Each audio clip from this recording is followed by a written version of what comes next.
Welcome to another episode of My Weird Prompts, an AI-generated podcast featuring the random prompts of Daniel Rosehill as answered by a revolving cast of friendly AI characters. Join us for deep dives into AI, technology, and whatever other random thing Daniel finds fascinating today. Subscribe on Spotify or your favorite podcatcher. Now, today's episode. This episode was generated using artificial intelligence. Please verify facts. Hey, Herman and Corn. So it's wonderful to have the all-knowing donkey Herman Poppleberry and his sidekick Corn almost in my pocket, because so many little questions that I have come up during the day. And just to say, it's good sometimes whatever we talk about, some episodes that may be very niche topics, but it's interesting that we did a number about air quality, and lo and behold, yesterday we had the highest air pollution, not really a good honor, in the world in Jerusalem and Tel Aviv. It actually, not only was it in my app, it was in the news, literally worse than anywhere else on the planet. I'm trying to see, it's come down already, but we have the PM 2.5 is 66 and we're at 158 is our AQI. So we are, I'm just seeing our current ranking. Tel Aviv is 195, is number 3 in the world, and Jerusalem is number 13. We're just next to Wuhan in China, and worse air pollution than Cairo today and Mumbai. So there you go, topical issue. And I have to say, you can really feel the grit when you said that when air pollution from a sandstorm gets this bad, and you said you can feel the grit in your throat. I didn't know you actually meant that seriously. You really can. Anyway, Herman and Corn. So it was a topic that was worth talking about, and we'll continue to talk about it. Moving on to the next niche topic, then. This one is about your suggestions, if you have any, for engraving or writing down numbers. So I mentioned that I'm a big fan of a home inventory system called Homebox that tries to bridge the gap between these big clunky ERPs for people with big warehouses like IKEA and your average person with a lot of stuff at home. We talked as well about NFC and QR codes. I mentioned I started with QR and then I moved over to NFC. So this is a system for basically mapping out what you have, and it creates, every time you add something to your inventory, it creates a new asset ID with 4 digits. At least at the moment, mine is 4 digits. So when I buy something, for example, an IP camera stand, I create a new asset, take a photograph, and it gives it a number. I think mine's up to 5,100 or something. So let's say 5101. Now, in the course of inventorizing all these different tech things, cables, screens, mounting hardware, which is exactly what this thing is designed to help with, because those are the kind of things that when you're looking for a piece for a build or for a job, you don't know where on earth the thing is. So you record them, you give them numbers, and then you put down what storage they're in. So for really small things, there's a few things that are defy easy identification. Now, if you put an NFC tag, that's one way to do it. So if I were to buy I'm trying to think of an example, a Visa mount for monitors, I created in the system, and I'd use probably a metal safe NFC tag. If it's metallic, it needs to be a special type of tag. For a screen, you could do that, or you could just print off a QR code. There are certain category things that it's not really easy to get either on. I'm looking for example at my treasured BH70 over-the-ear headset from Yalink. Brilliant piece of gear. Now, you could use a permanent marker, but for example, this is a black product. A lot of tech things are black, and there's nowhere that is you're really going to get with your average white permanent marker, which are kind of tricky things to find. I don't want to put an NFC tag on this. It's too small to put a sticker on. So what I'm wondering is, when you pick up tech gear, you see these little etchings and engravings. I'm wondering if there's anything like that you could recommend for engraving, etching, writing, something ideally that would be nice as well in terms of it would look not like kind of really messy, scribbly stuff, and would be able to have a fine enough tip that I could write down, because all I need to do is write down the 4 digits on somewhere that I can read, and then you're always able to find where it belongs and find its details. So Herman and Corn, sorry, I probably could have asked that in about 10 seconds, but you got the whole story about home inventory. So looking for your recommendations and advice for things that can be used at home. And you guys know that I'm asthmatic, and I only mention that in this context because I always assumed you have to be careful with stuff like etching and engraving. So for those who also have home inventory systems, and we're trying to think of ways to write down barcodes and product codes on small surfaces like a lot of tech things are, what would you recommend? What are some options? How much are we talking? And what kind of gear? Herman and Corn, over to you. Hey everyone, welcome back to my weird prompts. I am Corn, and I am joined as always by my brother, Herman Poppleberry, at your service. And man, Corn, before we even get into the prompt today, can we just talk about the air outside our window right now? It is unbelievable. Our housemate Daniel mentioned it in the prompt he sent over, and he was not kidding. For those of you not in Jerusalem or Tel Aviv right now, we are basically living inside a giant orange cloud of dust. It is a massive sandstorm mixed with high pollution levels. I was looking at the air quality index earlier today, and Tel Aviv was ranking number 3 in the world for worst air quality. Jerusalem was not far behind at number 13. When Daniel said you could feel the grit in your throat, he was being literal. I had to seal the windows with painter's tape this morning just to keep the fine dust out of my office. It is definitely a stay inside and record a podcast kind of day. Speaking of Daniel, he sent us a really interesting challenge. He is deep into this home inventory project using a system called Homebox. He is trying to assign unique 4-digit asset IDs to all his tech gear, but he is running into a physical limitation. Right, the tiny stuff. It is easy to slap a near-field communication tag or a large high-definition quick response code on a computer tower or a monitor. But what do you do with a headset, a mounting bracket, or a specialized cable? Exactly. He's looking for a way to mark these small items with those 4-digit IDs in a way that looks professional, stays permanent, and this is the crucial part for him, is safe for someone with asthma to use indoors. He wants to avoid nasty fumes or fine particulates that could trigger a reaction. This is such a classic organization nerd problem, and I love it. I have actually been researching marking technologies for my own lab equipment recently, so I have a few ideas that range from low-tech precision to some pretty serious hardware. Well, let us start with the most accessible option. If he's just trying to write 4 digits on a small surface, why not just use a really high-quality pen? Most people think of a standard permanent marker, but those are usually too blunt, right? Exactly. Your standard Sharpie has a tip that is way too thick for a 4-digit number on, say, the connector of a lightning cable. If you want that professional look, you need to look at industrial-grade microtip markers Xantum. There is a brand called Sakura that makes the Pigmamicron pens. They use archival quality pigment ink that is incredibly fade-resistant and chemically stable. Are those permanent on plastic and metal, though?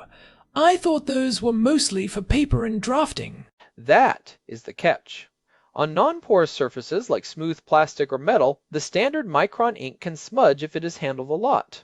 However, they make a version called the IdentiPen, which has a dual tip 1 tough fiber tip for everyday use and an extra fine plastic tip for detail work.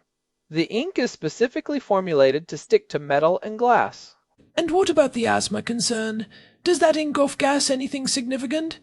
That is the beauty of pigment-based pens versus solvent-based markers. Standard permanent markers use alcohols or xylenes to keep the ink liquid, and those are exactly what you want to avoid if you have sensitive lungs. The Sakura pens are labeled as non-toxic and generally have almost zero noticeable odor. For Daniel, this would be the safest entry point. Okay, but let us say he wants it to look a bit more permanent, like etched into the material. Because ink, even good ink, can eventually wear off if it is on a pair of headphones that he is putting on and taking off every day. You are moving into the realm of physical marking, which is where it gets fun, but also where we have to be careful with the asthma requirements. The most common tool for this is a vibrating electric engraver. You have probably seen the ones made by Dremel, like the Model 290. They have a tungsten carbide or diamond tip that basically hammers into the surface. I have used those. They're loud, and they tend to jump around. It is really hard to make a 4-digit number look professional with one of those, unless you have the hands of a surgeon. Plus, do they not create a lot of fine plastic or metal dust? They absolutely do. If you are engraving plastic, you are creating microparticulates. For someone with asthma, that is a big red flag. You would need a vacuum hose right next to the tip to catch that dust, and even then, it is not ideal for indoor use in a small apartment. So what is the alternative for physical etching? Is there a way to do it without the dust?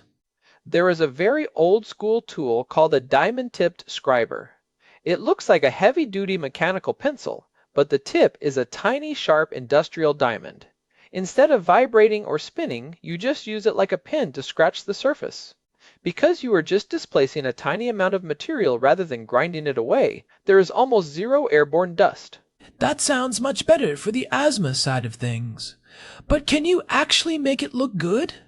I feel like my handwriting with a scratchy needle would look like a kindergartner's drawing. The secret to professional hand etching is using a stencil. You can buy small brass or stainless steel stencils with numbers that are only 3 or 4 millimeters tall. You tape the stencil down to the asset, use the diamond scriber to trace the number, and then, here is the pro tip. You ink the engraving. Explain that. How do you ink an engraving? You take a high contrast paint pen, like a white or silver oil-based marker, and you slather it over the scratched-in numbers. Then, before the paint dries, you quickly wipe the surface with a lint-free cloth. The paint stays inside the deep scratches of the engraving, but is wiped off the smooth surface around it. It makes the numbers pop and look like they were factory printed. That is a great technique. It gives you the permanence of the etch with the legibility of the ink. And since you're only using a tiny bit of paint and not spraying anything, it should be fine for Daniel's lungs. Exactly. And if he wants to go even more high-tech, we have to talk about the elephant in the room for modern makers, the portable laser engraver. I was waiting for you to bring that up.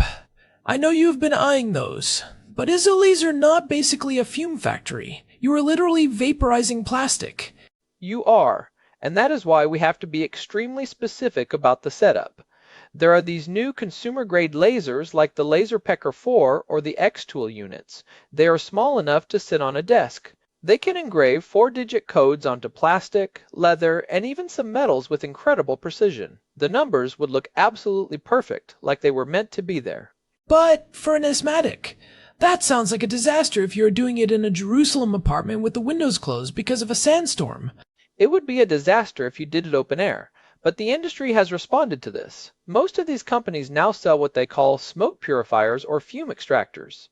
It is basically a sealed box that the laser sits inside, connected by a hose to a multi-stage high-efficiency particulate air and charcoal filter. How effective are those?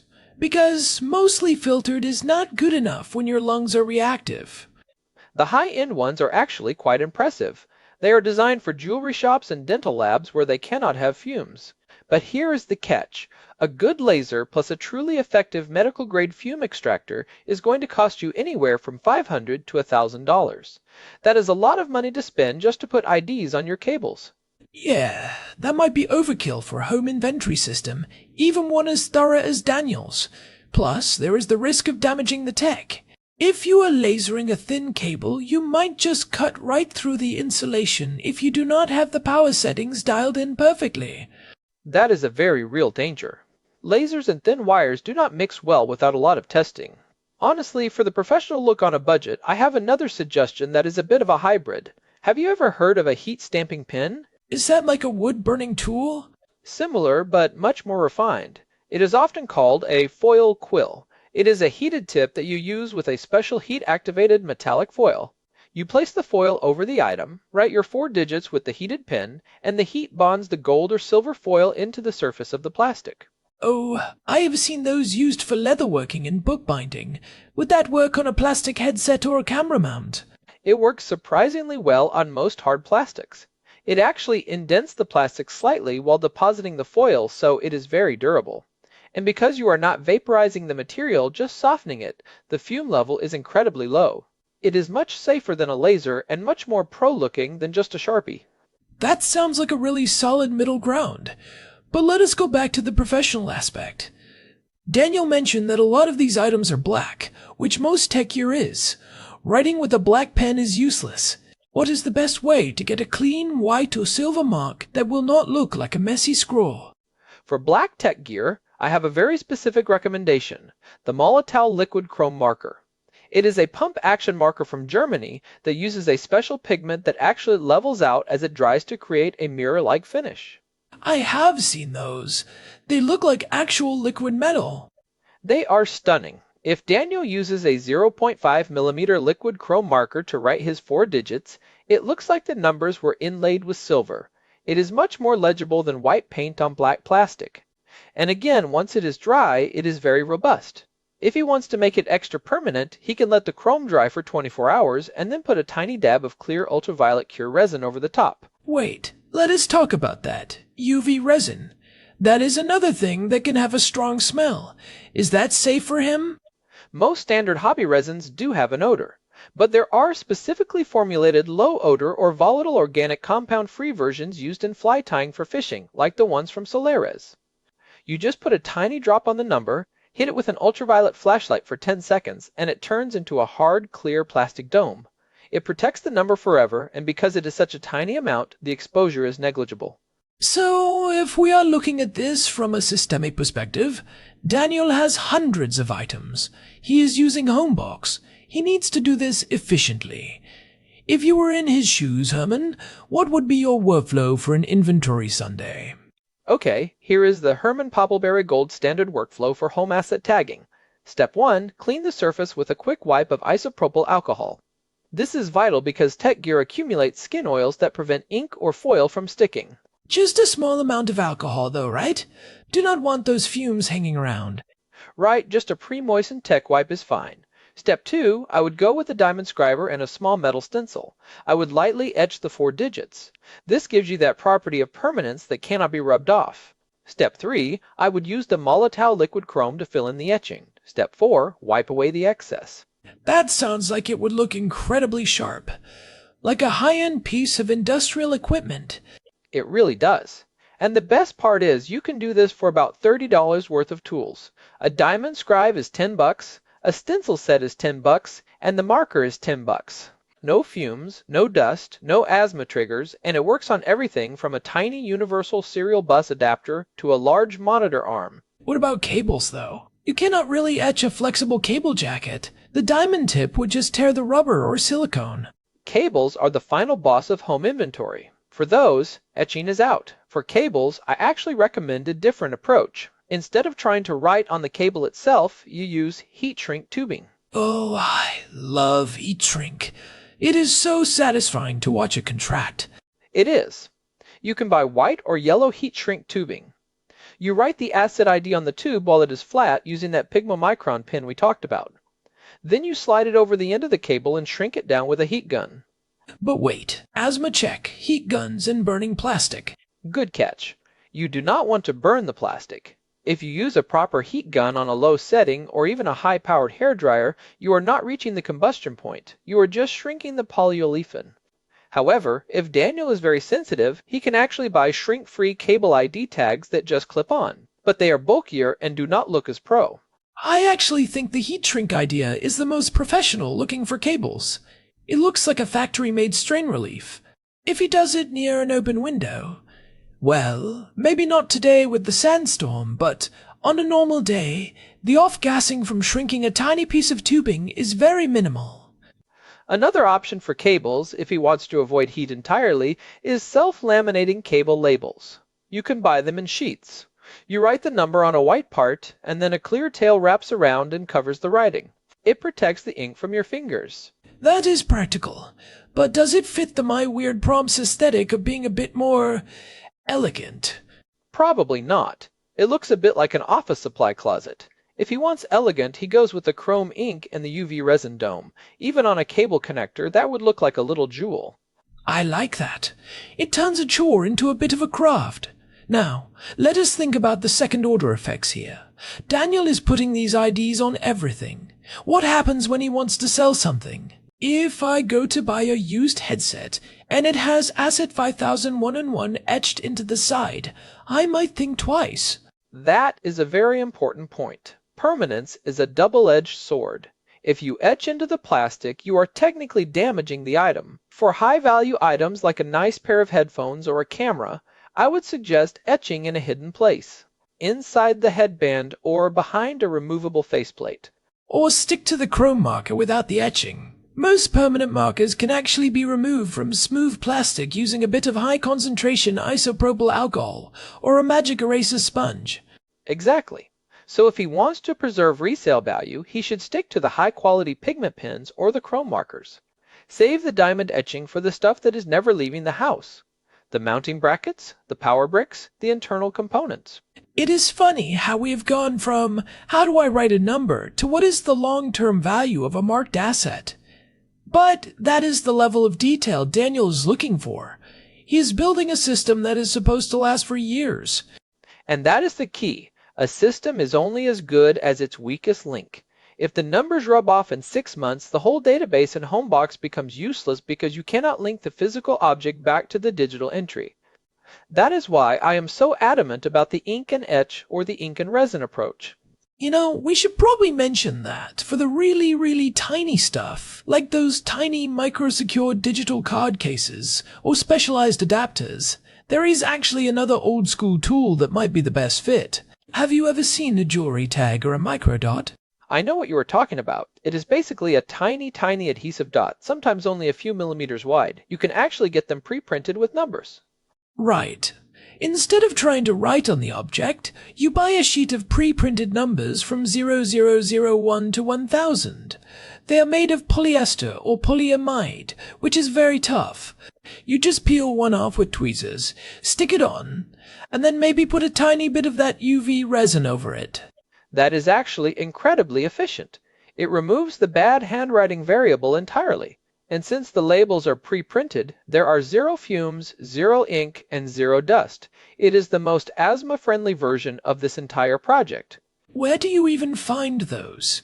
Are they specialized for labs? You can find them on sites that sell supplies for electronics manufacturing or pharmacy inventory. They are often called component labels or high-temperature asset tags. They are designed to survive the heat of a soldering oven, so they will definitely survive sitting in a drawer in Jerusalem. I think we have given him a pretty good menu of options here, from the low-cost Pigma Micron pens to the Pro Diamond etched chrome look, and finally the pre-printed micro labels. I really hope this helps him out.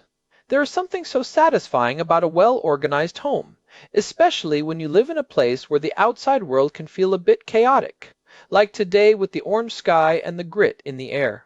Having your internal world, your tech ecosystem, perfectly labeled and accounted for, it is a nice feeling of control. I totally agree. And hey, for everyone else listening, if you are feeling inspired to start your own home inventory, or if you have a better way to mark tiny items, we would love to hear about it. This is exactly the kind of niche but deep topic we love exploring. Absolutely. And if you have been enjoying the show, we would really appreciate it if you could leave us a review on your podcast app or over on Spotify. It genuinely helps other people find us, and it keeps the show growing. It really does make a difference. We are at episode 631 now, and it is the community feedback that keeps us going. Totally. So, Daniel, good luck with the homebox system. Let us know which method you pick. I am personally rooting for the Diamond Scribe and Chrome Ink. It just sounds so cool. Of course you are. You just want an excuse to play with a diamond tip tool. Can you blame me? It is a diamond on a stick, Corn. It is objectively cool. Fair point. Alright, I think that wraps up our discussion on the art and science of asset marking. Stay safe out there, everyone. Keep your windows closed if you are in the Middle East today, and keep your tech labeled. Thanks for listening to My Weird Prompts. You can find all our past episodes and a way to get in touch at myweirdprompts.com. We are also on Spotify and wherever you get your podcasts. Until next time, I am Herman Poppleberry. And I am Corn. We will see you in the next one. Goodbye. This episode was generated using Gemini Flash 3. Text-to-speech engine was Chatterbox Turbo. Thanks for listening to another episode of My Weird Prompts, an AI-generated podcast featuring Daniel Rosehill's AI prompts, as answered by a revolving cast of friendly AI characters including me, Cornelius the Sloth. Subscribe on Spotify or visit myweirdprompts.com.